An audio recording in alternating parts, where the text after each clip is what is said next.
नमस्कार दोस्तों, KDGS classes में आप सभी लोग का स्वागत है।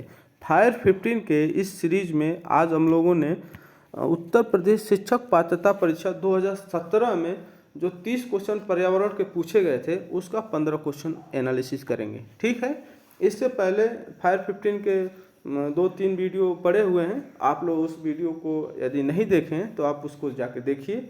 अच्छा लगे तो उसे लाइक करिए, कमेंट करिए और चैनल को सब्सक्राइब करिए। ठीक दोस्तों, आइए हम लोग शुरू करते हैं।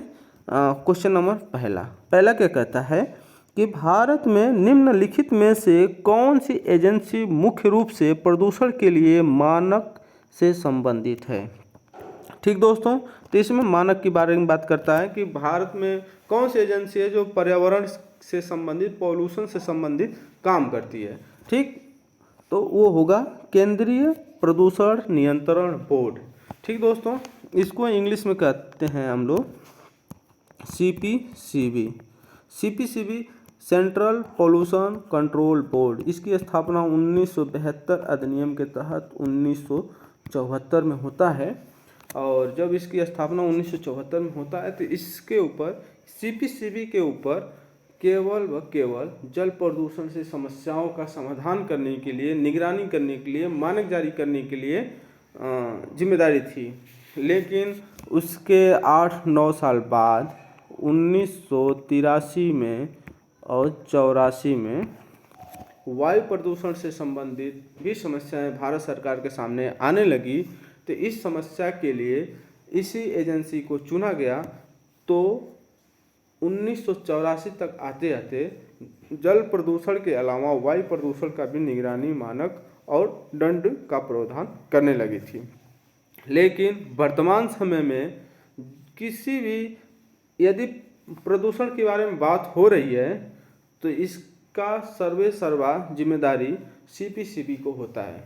आप CPCB किसी भी प्रकार के प्रदूषण में अपना मानक जारी कर सकती है, निगरानी करवा सकती है और दंड का प्रावधान कर सकती है। ठीक दोस्तों, अब देखिए इसका जो है जैसे काम इसका 3 प्रकार से होता है। जो क्वेश्चन में पूछा है मानक जारी करना, तो ये मानक भी जारी कर सकती है, उसका निगरानी भी कर सकती है और तीसरा दंड भी दे सकती है। तो पहला ऑप्शन जो हो गया क्वेश्चन के आधार पे मेरा केंद्रीय प्रदूषण नियंत्रण बोर्ड। ठीक दोस्तों, अब देखते हैं ये दंड किस प्रकार का, इसका दंड का स्वरूप कैसा होता है। तो दंड का जो स्वरूप होता है वो आर्थिक हो सकता है और दूसरा जो हो सकता है लाइसेंसिंग प्रोसेस को निरस्त किया जा सकता है। जिस कंपनी ने पर्यावरण को दूषित किया है या नुकसान पहुंचाया है उसके लाइसेंस को जब्त किया जा सकता है, ख़त्म किया जा सकता है। इसको पूरा अधिकार है।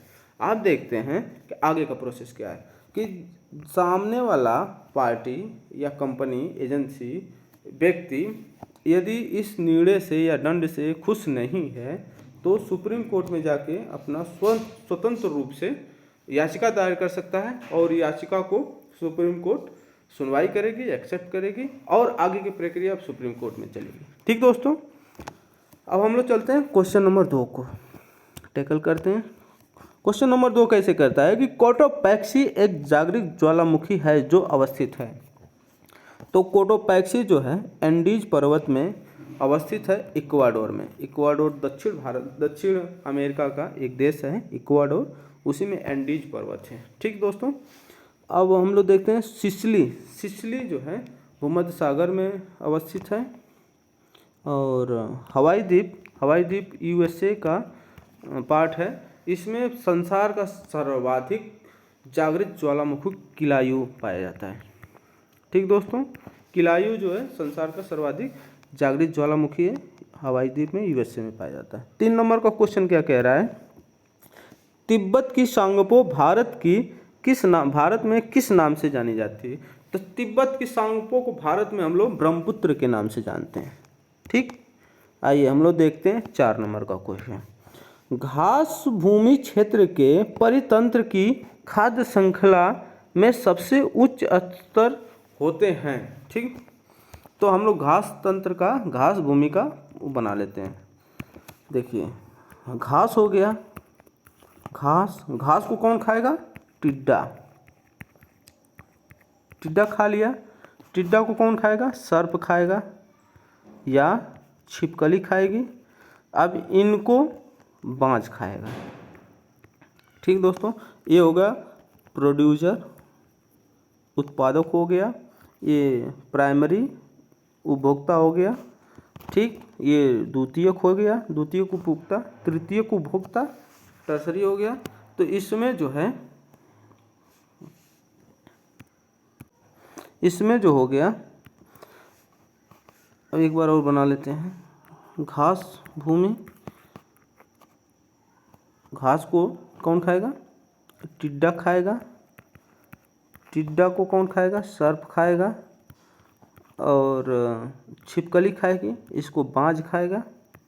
यहाँ तक बात हो चुकी। ठीक दोस्तों, तो अब इसमें पूछ रहा है कि ये तो उत्पादक हो गया, प्रोड्यूसर हो गया, ये प्राथमिक उपभोक्ता, द्वितीयक उपभोक्ता, तृतीयक उपभोक्ता। तो तृतीयक उपभोक्ता क्या है? मांसाहारी है। ठीक दोस्तों, तो इसमें हम लोग देखते हैं मांसाहारी, बी नंबर का ऑप्शन जो है मांसाहारी। ठीक, अब हम लोग देखते हैं 5 नंबर का क्वेश्चन। 5 नंबर का क्वेश्चन क्या कह रहा है कि वायुमंडल का प्रमुख स्तर जो पृथ्वी के नज़दीक है। ठीक दोस्तों, आइए हम लोग देख लेते हैं कि सबसे नज़दीक स्तर कौन सा है। तो ये हमारी पृथ्वी हो गई, पृथ्वी हो गई। पृथ्वी के नज़दीक स्तर पर कौन है? सौरमंडल हो गया, दूसरा समताप मंडल हो गया, तीसरा मध्य मंडल हो गया, चौथा आयन मंडल हो गया, पांचवा जो हो गया बहिर्मंडल हो गया। तो सबसे नज़दीक में कौन सा है? क्षोभ मंडल हो गया। ठीक दोस्तों, तो ऑप्शन हमारा कौन सा सही हो जाएगा? बी नंबर का ऑप्शन, क्षोभ मंडल। 6 नंबर का क्वेश्चन क्या कह रहा है? संयुक्त राष्ट्र सुरक्षा परिषद में कितने अस्थायी सदस्य हैं? तो हम लोग देख लेते हैं कि इसमें 5 जो होंगे अस्थायी सदस्य होंगे। 5 नंबर का अस्थायी सदस्य, 5 जो अस्थायी सदस्य हैं, जिसमें से USA, UK, United kingdom, France, रूस, चीन। ठीक दोस्तों, अब हम लोग देख लेते हैं कि जो UN है, UN का ये 6 जो भाग है, 6 भागों में से जो यूनाइटेड संयुक्त राष्ट्र सुरक्षा परिषद है उसका एक भाग है। तो जो UN की स्थापना 1945 में हुई थी। 1945 में भारत इसका संस्थापक सदस्य रहा है और वर्तमान में जो है 193 देश UN के सदस्य हैं। ठीक दोस्तों, अब हम लोग देखते हैं 7 नंबर का क्वेश्चन। सरिस्का राष्ट्रीय उद्यान अवस्थित है। तो सरिस्का राष्ट्रीय उद्यान हमारा कहाँ अवस्थित है? राजस्थान में। बी नंबर का ऑप्शन है। अब हम लोग देखते हैं कि पश्चिम बंगाल में बुक्सा है। सी नंबर जो है गुजरात में गिर है। असम में काजीरंगा है। ठीक दोस्तों, 8 नंबर का क्वेश्चन क्या कह रहा है?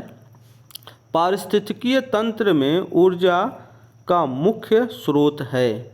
तो पारिस्थितिकीय तंत्र में ऊर्जा का मुख्य स्रोत सूर्य का प्रकाश है। ठीक, 9 नंबर का क्वेश्चन क्या कह रहा है कि एक मार्ग का संबंध है। तो एक मार्ग का संबंध गुणवत्ता से है और इको मार्ग का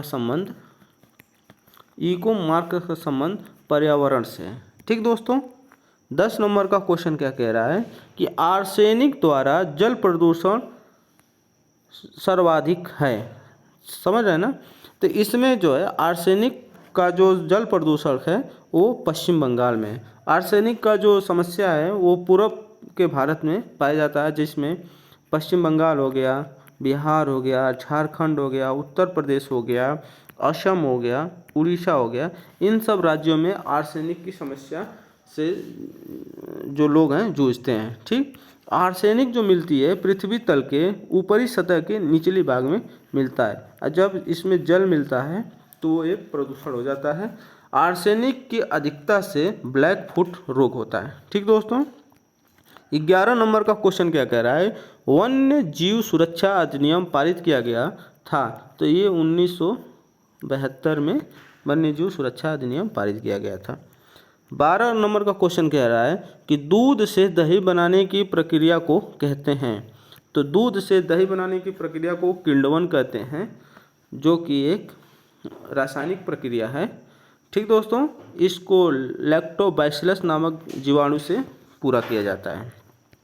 13 नंबर का ऑप्शन क्वेश्चन क्या कह रहा है, किस देश के इसकी फोटो संविधान से मौलिक कर्तव्य को लिया गया था। ठीक दोस्तों, तो वो संयुक्त सोवियत संघ है। सोवियत संघ से मौलिक कर्तव्य को लिया गया था। और भारत में एक जो सबसे बड़ा प्रस्तावना में वो भारत में 42वां संविधान संशोधन के माध्यम से इस मूल मौलिक कर्तव्य को जोड़ा गया था। ठीक दोस्तों, स्वर्ण सिंह कमेटी के माध्यम से। आइए हम लोग देखते हैं 14 नंबर का क्वेश्चन। ध्रुव तारा कहा जाता है, तो ध्रुव तारा उत्तरी तारा को कहा जाता है। आइए हम लोग देखते हैं 15 नंबर का क्वेश्चन, इस वीडियो का अंतिम क्वेश्चन होगा। तो देखते हैं कि भारत में प्रोजेक्ट टाइगर प्रारंभ किया गया था। तो प्रोजेक्ट टाइगर जो प्रारंभ किया गया था 1973 में शुरू किया गया था। ऑप्शन नंबर बी इसका सही है। तो दोस्तों, आप लोगों को ये वीडियो कैसा लगा, आप लोग लाइक करिए, सब्सक्राइब करें, और कोई क्वेश्चन हो तो आप लोग कमेंट बॉक्स में दीजिए, उसका आंसर किया जाएगा। तब तक के लिए नमस्कार, जय हिंद।